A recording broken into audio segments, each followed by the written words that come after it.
Well, this is our backyard aquaponics. Somebody gave this to us. They had tons and tons and tons of it, so we just took a little piece of it. They were using it for hydroponics, so we're using it for aquaponics, which means we have fish. We have 50 tilapia and 10 goldfish. I don't know if you can see them. You can definitely see them when they eat, but I have fed them already. Tilapia are getting pretty big, and they're very friendly. They'll eat right out of your hand, so that's fun.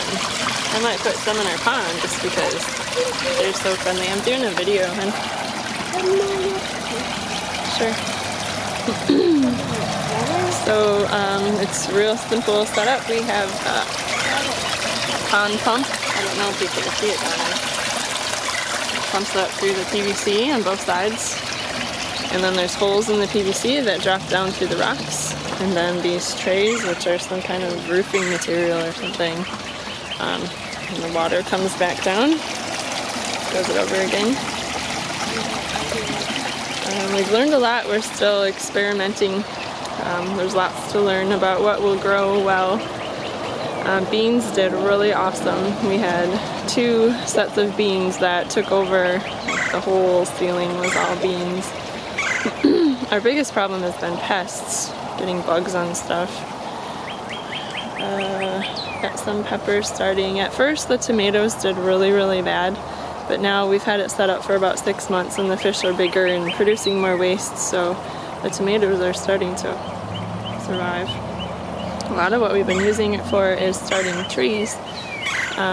There's some native trees someone gave us. We found that if we just stick the pots in, they're wet at the bottom, so they wick up the moisture and they get the food and they grow really well. It starts them out really well.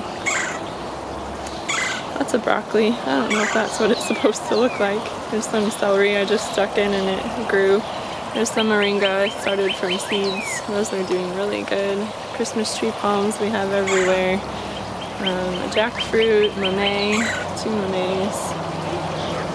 So this was one that we air layered, a mamey that we air layered the other day. And we just stuck it in here and it'll stay wet, so that'll help it get some roots. Yep, we're doing a video. Spices have done good. Basil, parsley, the peppermint that's taken over the world. Chives are starting a little bit. So basically what happens is the ammonia from the poop is filtered through the rocks and it builds up bacteria that convert it into nitrites and then nitrates, which is what plants eat. So it's a win-win. I never have to change the water. I test it all the time, but I've never had to change the water for the fish. I just add more water when it evaporates. So that works really awesome. It's like one giant filter. It's really cool. Let's see, some of the things we've learned. These rocks are not the best. They're just what came with it. They make the pH really high. So I've added some sphagnum moss that you can't see, but so the water kind of goes through some sphagnum moss that's supposed to bring the pH down, and that's worked well enough. Just having one tray of it, that works to bring the pH down. It was like so high, it was off the charts. So I'm assuming it was the rocks. What else? We're constantly having to kind of tweak it here and there, letting less water out, trying more water. The holes get plugged up with algae and stuff. We'd probably pick a different kind of media if we could and have it a little deeper. It's kind of hard to grow big plants in such a shallow media. They tip over. We've been tying up the tomatoes and stuff, but I don't know, it's going good. We'll see how the tomatoes do. That's kind of really wanted to do tomatoes and peppers. So anyway, I guess that's pretty much it. We're just still experimenting. We've tried planting seeds right in the media, and we've done planting a seed, which is like this one, just came right out of there.